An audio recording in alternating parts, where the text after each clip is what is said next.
Gurupyo Namaha. Welcome to your Divine Prayers channel. Let's chant together Sanskrit sloka with ease. For beginners who want to learn to chant this sloka can go through the link given in the description box. Today we will chant Sri Navagraha Stotra. Sri Navagraha Stotra is written by Maharishi Vedavyas, consisting of 9 mantras for 9 planets, which is believed to have an effect on humans' ups and downs. By reciting Sri Navagraha Stotra, all troubles, difficulties get vanished from our life.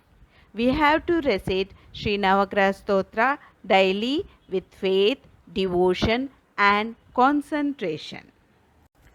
जपाकुसुमसङ्काशं कास्यपेयं महदद्युतिं तमोरिं सर्वपापघ्नं प्रणतोऽस्मि दिवाकरं सूर्याय नमः। दधिशङ्खतुषाराभं क्षीरोदार्णवसम्भवं नमामि शशिनं सोमं शम्भोर्मुकुटभूषणं चन्द्राय नमः। धरणीगर्भसम्भूतं विद्युत्कान्तिसमप्रभं कुमारं शक्तिहस्तं तं मङ्गलं प्रणमाम्यहम्। अंगारकाय नमः। प्रियङ्गकलिकास्यामं रूपेणाप्रतिमं बुधं सौम्यं सौम्यगुणोपेतं तं बुधं प्रणमाम्यहं। बुधाय नमः। देवानां च ऋषीणां च गुरुं काञ्चनसन्निभं बुद्धिभूतं त्रिलोकेशं तं नमामि बृहस्पतिं। बृहस्पतये नमः। हिमकुन्दमृणालाभं दैत्यानां परमं गुरुं सर्वशास्त्रप्रवक्तारं भार्गवं प्रणमाम्यहम्। शुक्राय नमः।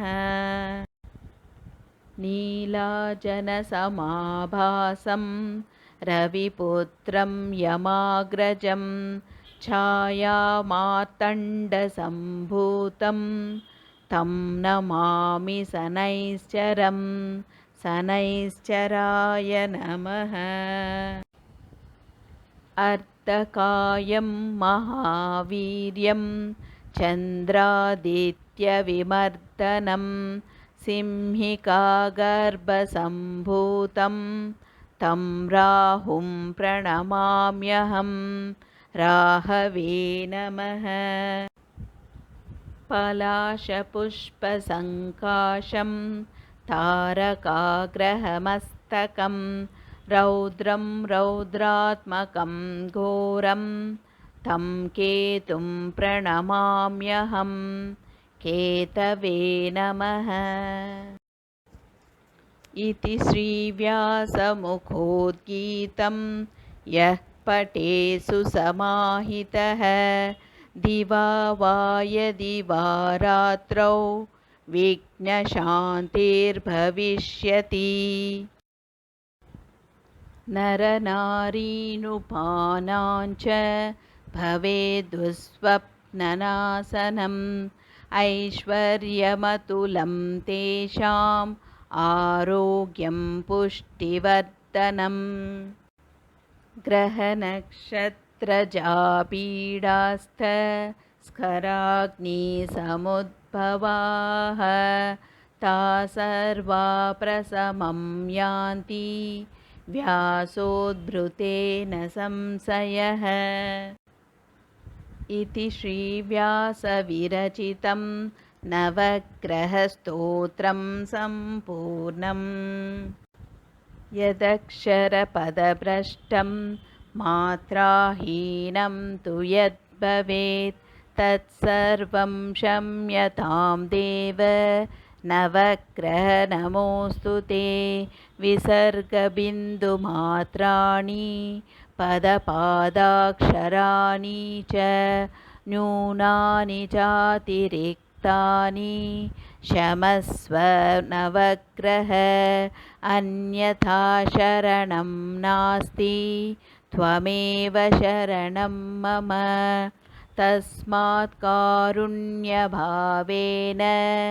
रक्ष रक्ष नवग्रह.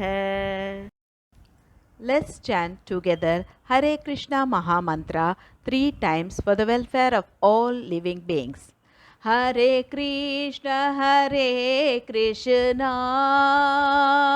Krishna Krishna Hare Hare Hare Rama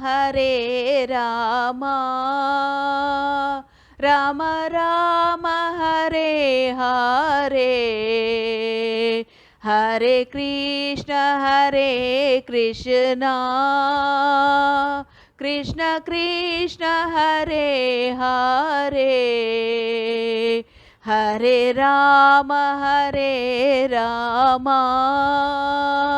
Rama Rama Hare Hare Hare Krishna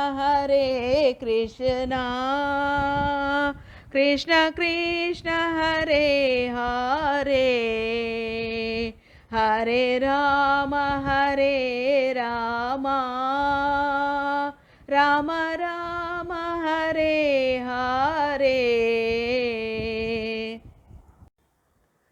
Hope you could follow along with me in chanting this sloka. More in queue. If you enjoyed this video, please like, share and click on the bell icon to subscribe and show your support.